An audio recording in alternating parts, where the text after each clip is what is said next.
Hey, it's the Munsons on New Reality TV with The Moment. I knew you should have done it. Oh, well, yeah, we were arguing. He who hesitates is lost. If this is the first time you've joined us, I'm Louisa, this is Carl. And I'll do that again. Hey, we're the Munsons, and this is The Moment on New Reality TV. This is our daily look at being lighthearted and chatting within the community, having chats with guests. We've got a great guest on today, Tom, who's been on. Tom Evans. He's the host of Practical Alchemy on New Reality TV. He's come back. I think this is part 4 of our conversation with him about meditation. We've got people joining us live. I can see us, I can see in the background there are people watching. Please do join us in the chat room because you become part of the show then. Siri saying hi from Norway. We've got to see you, and Deb as well. Look. Yeah, Deb joined us before we'd even started. She said, good morning. Hope you've had a lovely weekend. Right, got a question in and for Louisa, Deb. I have a question. How would you like me to reach out to you regarding hypnosis? I'm already saying yes. It wasn't a question to me though, was it? I had told you that I believe I had a near-death experience a few years ago because of the life changes that have happened.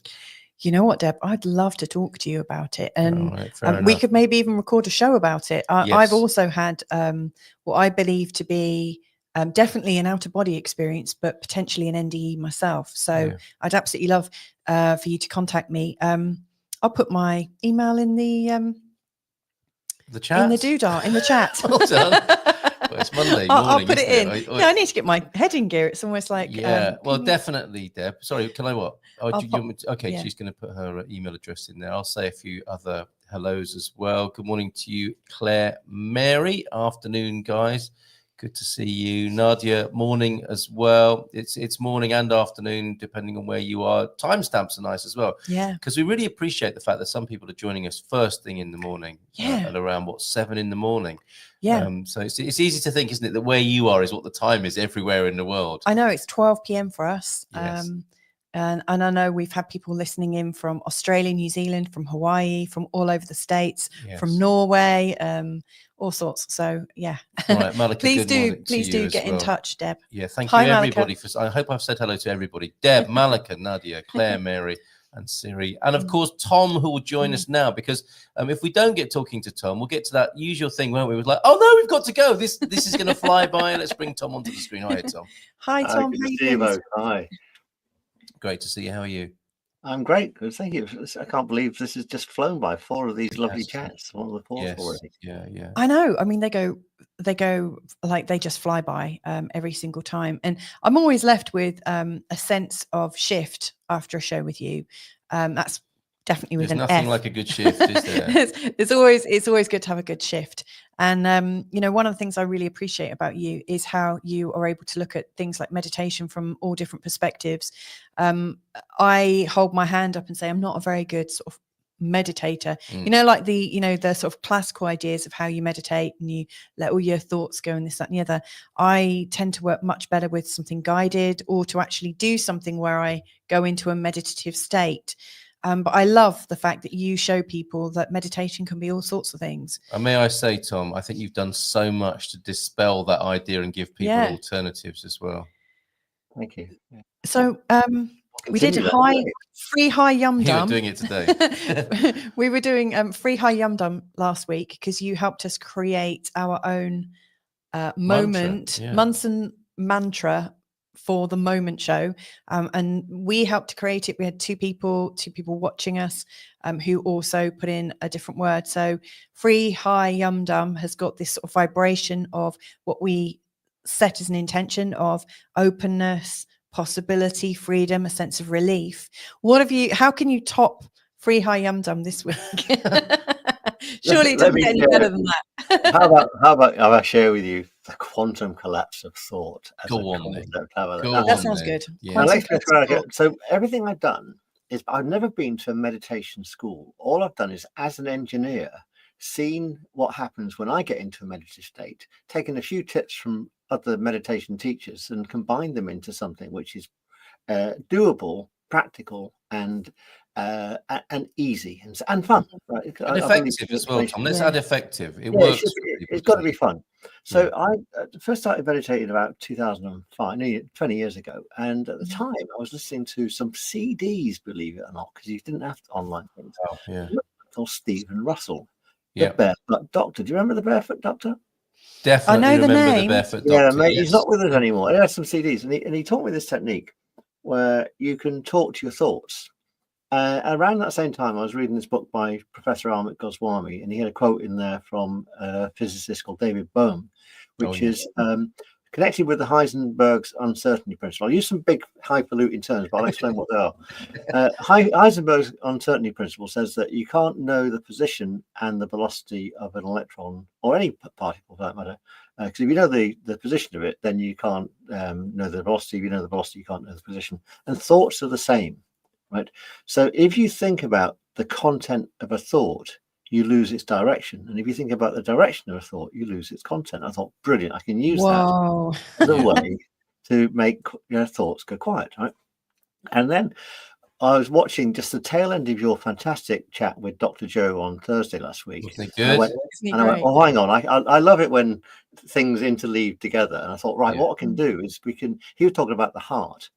And what you can do when you get the head to go quiet is you can actually communicate with the heart and the gut and talk about making things practical, right? Imagine if this highfalutin term, quantum collapse of thought, if we learn that technique, you could get into a mode where you can consult with your heart and your gut and you always make the right decision, which of course links into another big treatise of mine, which is time-saving temporal alchemy, which is one of the modules in my contemporary school. And I've even got a module called Heartful Living, which shows you even more about the principles we're going to do today.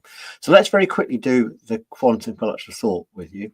And then we'll communicate. If everyone's got a decision they want to make, right, then we'll communicate with the heart, communicate with the gut, and then we'll come back to the solution, which you don't know the solution if your heart doesn't agree with you and your gut doesn't agree with you. Now, bear in mind that the heart and the gut are old minds from an evolutionary perspective, and they don't speak. They haven't got verbal language, right? They've just got a sense. Yeah. There's another element to this. I read a book by Rudolf Steiner called Cosmic Memory, and around the same time, and he was talking about the evolution of the root races of man, and we go right back to root race 1. And in one of my past life progression things, I went back to this egg. We just patches on your arms and where your legs are, and these eggs were just floating around the earth plane. And the way he described it, I went, that was me in this past life regression session. Everyone went back to everyone went back to Egypt and stuff like that. And I got obliterated by a meteorite. And then a few years later, I had this client coming in, and she said, actually, in my first past life regression session, I was a meteorite and I obliterated all these eggs. I went, you. Yes, I remember you. I remember you from billions of years ago. Anyway, I digress. But what my point is, all of these threads come together, and it allows you to see things in a better context. And when we get the mind into this quiet state, you get into this space where you are actually meditating. By the way, Louisa, we all meditate all the time. Yeah. Right. Well, when you do your readings, you are in a meditative state, deep meditative totally. state. Yeah. Right. Yeah, because I know that when I finished working with somebody, I can't remember half of what I've said. I have no idea what I've said. And it's not going through the outer cortex; it's going through your cerebellum or through the crown into the pineal gland. Oh, in Rudolf Steiner, he also describes that 2 million years ago, humanoids didn't have speech, and then the word was made flesh, and we learned how to control our 5th chakra, which is our throat mind, from our 6th chakra point. So thoughts can become manifest over the airwaves. And the next phase of human evolution is to take active control of the heart center, which I did about 20 years ago through one of these esoteric schools that I want to talk to you about at some point. And you can heal with it. You can attract the right people into your life just at the right time. The weirdest thing I did was heal a budgie over Skype in Vancouver using. Yes, we've heard about this budgie. Only you, Tom. But we should bring the budgie's owner on one day and have a chat with her about the experience. Is the budgie still with us? I mean, I know Joey lived another 10 years after that, but he's now flown off. Yeah, of course. Yeah, bless him. When you said like that, you know, we can communicate from like you've got the throat brain, I guess, you know, so we could communicate independently from our thoughts. What occurred to me instantly is often we have a thought, but we communicate something different. I mean, maybe that's because that's just me that does that. Maybe that's why it came up. Maybe I'm really There's no question. It would appear that the whole, that's where we're at, isn't it? Is that noise of that and the conflict of that. That's a very good description of the world we live in. Yeah. Often. Where we're all thinking different things, but not necessarily saying them. Yes. Yes. I found myself in many such situations like that. And not just for myself. I mean, you know, this is what other people, you know, this is quite an accusation and a judgment, but I don't mean it like that. I mean, that seems to be the quality of the world, if you like, of that mismatch or lack of coherence between what's going on in these various centers of the body and how we're trying to make sense of that. Yeah, and this is the cause of things like schizophrenia and bipolar. Yes, and stuff. So not knowing your own mind comes from having thought forms that are not coherent. Yes. I wonder what would happen if we actually did a show, like literally, like the moment the mind flashes up, it could speak. That could be quite funny, because I realized as I was saying that, my mind was already saying, "Oh, for God's sake, we've that all would met never people work." who do that. As I was saying that, my mind was saying something completely different. Isn't that weird? It is. It is. And It was already like negating what I was saying. Go on. On which note, the principle that the normal human mind can only have one thought at a time, that actually collapses and is not necessarily true. You can train yourself to have multiple thought streams at the same time, but you can only do that when you come from a position of neutrality. And then you can open up into flow. Yes, that makes sense as well. Thank you, Donna Marie, for that, and other questions that are coming in. I think, Tom, may we give you full screen to take you through this process so that we can come back to some questions afterwards. And just before we do, can I just urge people, if you've got a decision, because Tom is saying this will help you with the decision-making process, maybe have an idea of what you might want to apply it to bring to this moment. Yeah. So should we do the full thing? We'll do the full thing. And okay, I'll just say that on most of my methods are available on Insight Timer free. There's one called Just a Thought, and it takes you through a longer version of what we're just about to do. Stephen Russell, he said, first thing you got to do, Tom, is you got to locate your pineal gland. And the way you do that is you put your tongue to the roof of your mouth, and then you imagine a point about 2 or 3 inches up and about 3 or 4 inches back. So it's kind of it's behind the middle of your eyebrows. And very gently, just imagine this. We can do this with imagination. We don't have to do this in the full method. We just imagine that we're allowing our consciousness to float to the back of our eyeballs. And then when you locate that point, just let your tongue relax down, and maybe let's just take a couple of in and out breaths together. So breathe in and then breathe back out again. And what I'm going to do, just so you know, is I'm going to have my consciousness in my third eye, and I'm going to be looking at you through the screen, even though I can't see you. And so it's third eye to third eye connectivity. And then if you imagine that you're looking at the back of your eyeballs, and you imagine that you're becoming the observer of the observer, the quantum collapse of thought just requires us to talk to our thoughts. So any thoughts that come in, just ask them who sent them and for what purpose. And just notice as you ask them who sent them and for what purpose, either an answer comes in of why they've come and who sent them, or they go into neutrality. The other useful thing you can do is you can ask yourself what accent your internal thoughts are speaking in. This is especially intriguing if you're bilingual or multilingual. So is the same person that's doing the talking the same person that's doing the listening? Or are they different people?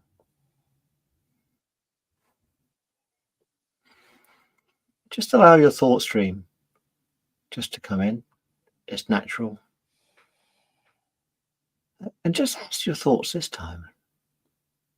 What color are they? Which specific direction did they come in from? Left, right, backwards, forwards? And one of the things you can do during the day, if a thought comes in, which goes round and round in your head, something I call a mindfall, not a waterfall, but a mindfall. You can say to that thought, you're busy right now, and would you mind going back in the same direction that you came from? And to come back a bit later when you've got space and time to accommodate that thought.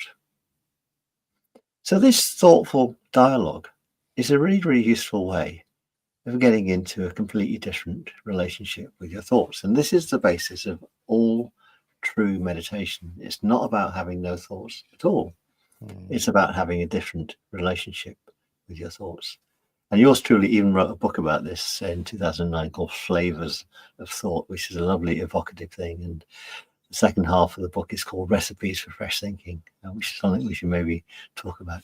So when we get into this neutral state, okay, what we can do is we can start also communicating with other mind centers in our body. So what we've been doing there is we've been using our third eye to communicate with our outer cortex of our brain. It's kind of irrelevant where these thoughts are coming from. But most in the two sides of our brain is where the language centers are, and that's where most verbal thought forms are formed. And all we're doing is we're saying to those centers, just go quiet for a while because I'm doing something else. And this something else is what I mentioned earlier. It's about making a decision. And what you can do is you can just imagine that the consciousness that's in your third eye drops down now, so it sits in your throat. And it drops down even further now, so it's in your breastbone. Then it drops down again still further, so it's just hovering around your belly button, in between the solar plexus chakra point and the sacral chakra point. And think about any decision you've got to make right now. And just from your third eye to your gut mind, just ask, do you get a green light or a red light for that decision? If you get a green light, then we can just move the consciousness up to the heart. But if you get a red light, you then ask your gut, what would have to change so your gut could give you a green light? Do that right now.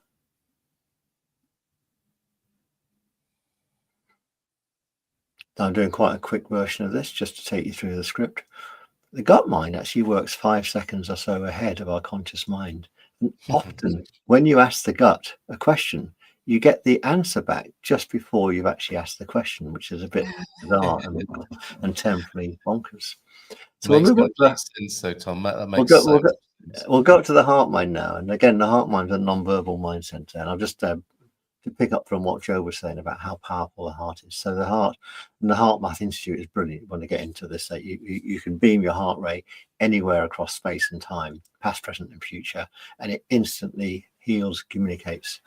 And the heart mind it's got slightly more nuance to it than the gut mind. The gut mind is very black and white because it's evolutionary wise, it's very old. Heart mind speaks to us on a level. So you can be really in love with an idea, you can be lukewarm about it, or you can be absolutely cold about the idea. So let's imagine that you now present that decision to the heart mind, and you ask the heart mind about the decision. Does it absolutely love it? Or is it a bit, if you're very lukewarm about it, or is it really cold about it? So then you can say to your heart mind, what would have to happen if you are cold about it or lukewarm about it so you could really fall in love with it? And again, the heart mind's about a second or two ahead of your conscious mind. The answer comes in. It either comes in through the crown or through the back of your head and the cerebellum. You get the answer to these questions. Or sometimes if you don't get it instantaneously in the meditation, it will be presented to you shortly after during the day. So then when you get the green light from the heart and the green light from the gut and the heart is totally in love with the idea, then your head can get in on the act, and you can allow the left brain, which is the center of detail, to work through some of the detail you have to do about the decision, and your right brain to hold the whole picture of why you're going forward with that decision. And when we get the head, heart, and the gut in synchronism, we rarely make a poor decision. And it all starts off from going through this meditation on thought and collapsing our thoughts to zero, so the subtle signals from the gut and the heart can come and bubble up into our conscious mind. So there we are. Alignment, you might say. Coherence. Yeah, Yep. Coherence. There you go. Yeah. Coherence is a better token. And what you can also have done this in a group of people, like 12 people, and you get in a group. It takes a while. It saves time eventually from making a poor decision inside an organization. If you get everyone in the meeting for their guts to be in alignment, and then you move in and you get everyone's heart in alignment, then everyone can start going through the detail. And absolutely, this coherence between heart centers is something when two people fall in love, so their heart rays entwine like two strands of DNA. But imagine if you got a whole business, I can see it in action right now. You get a whole business where everyone's heart is in it and everyone's gut is behind it and their brains are in it as well. Then you save massive amounts of time. Then you can scale that up to whole countries. Just imagine if countries in the world were all trading freely with each other without any tariffs. Easy. We're not going anywhere. You know what? The funny thing about that is we tend to keep butting heads as a starting point, don't we? We tend not to engage on a heart and gut level. And what an amazing thing that would be as a starting point. And we all know what it's like to be in work situations and organizations where it's all about the mind against the mind. And it doesn't tend to go very far beyond that, does it? It's battle of the minds and the strongest minds and so on. So what a lovely suggestion, Tom. Yeah, it's about winning, winning at all costs. I've done this trade with you and I've done a really good deal. I got some money off the trade. Yes. Whereas another way of looking at it is let's just do more trade. The more trade we do freely, the more trade flows. And bearing in mind, we don't want to be shipping things around the planet when we don't need to. Correct. Well, and this would be taken care of if by the mere fact of coming more from the heart and gut, wouldn't it? We'd be operating in an entirely different way if that's where we started. So that's I was fabulous. thinking how useful it'd be to practice at home with our children.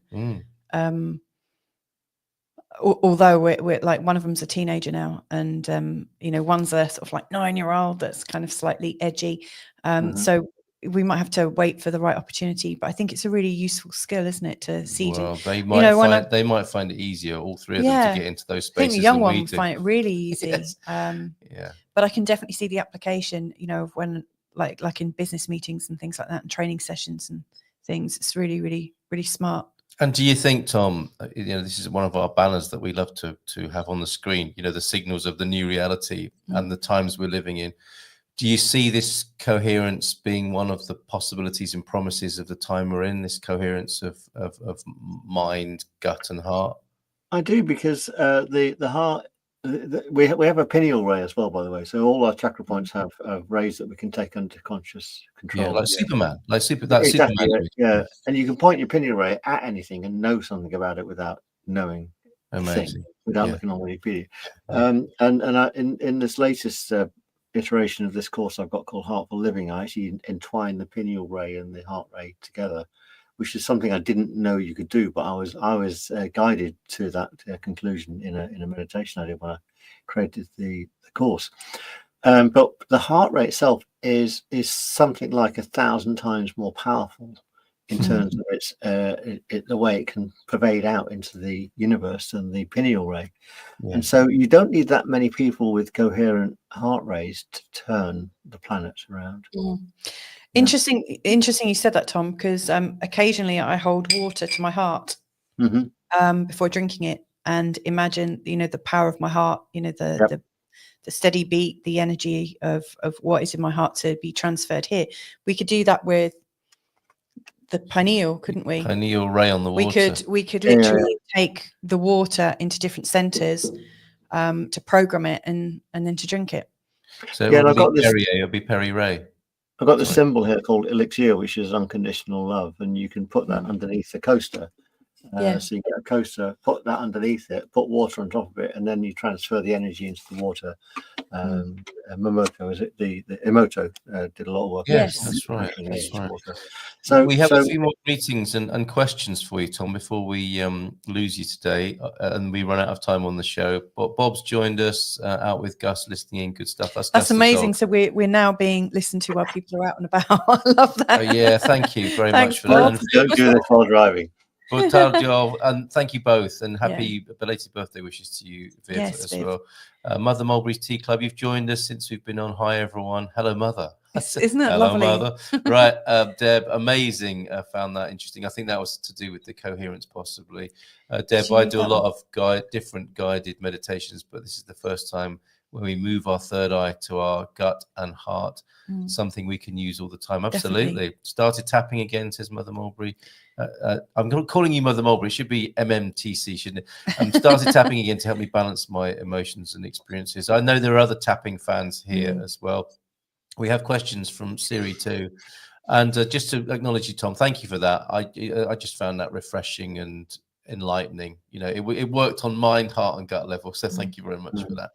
A question of rather techie style coming from an artist.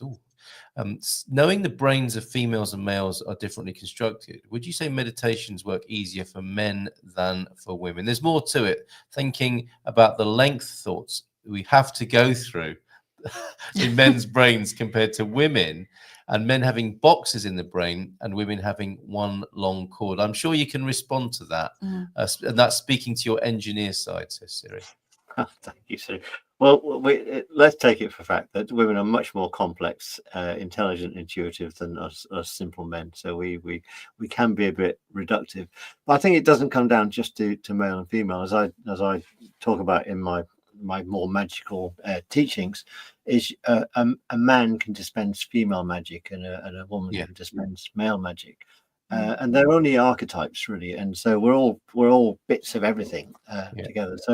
So although my approach is one of reductionism, and I come from that engineering mindset, then really what I'm tapping into is intuition and bringing the two together into a new synthesis. And the big thing about brains is they're very plastic. So a male brain can be femalified. Not just from a sexual perspective, but just from a thinking, intuitive perspective, and vice versa. But it's not about just brain; it's about our whole neurology and how that is all wired. But the plasticity of our neurology is something where, in an instant, you can change, and instantly we can pick up a male trait or a female trait. Bearing in mind these are just archetypes and stereotypes as opposed to anything sort of fixed. It is interesting, isn't it, to play with all of those archetypes and ideas, for sure. So thank you for the question, Siri. The magic hasn't made Louisa disappear. She's just had to step out for a brief moment. Tom, you'll be joining us again, I think, in 3 weeks' time, possibly for the That's Monday. Right. Yeah. We'll come back. What may we look forward to in the next instalment of your Practical Alchemy? I don't know. Well, I like this idea that we put four themes together. And this, the foremost meditation I spoke about in a book I wrote ages ago called The Art and Science of the Practical Guide to Authority Guide to Practical Mindfulness. And in it, I also talk about 4 modes of mindfulness. So how about we explore 4 modes of mindfulness? Great, perfect. And that'll be a little mini series again, will it? Yeah, and we'll slide into that a bit of timefulness, a bit of kindfulness. Yeah, but not at lunchtime, but we could even, if it was in an evening thing, we could do some mindfulness at the same time. I'm sure. Okay. All right. I'm just gonna align my mind, gut, and heart, and see if I can bring Mrs. M back onto the screen. Look at that. That magic. That was amazing. How good am I? All right. Well, we have to go now. We wish you a very good week. Thanks for joining us. We're always here to check in with at midday on the weekdays at our time, and join us whenever you can and watch on the replays. This has been Tom Evans with us on the moment with the Munsons on New Reality TV. Take care. Have a great day. Lots of love.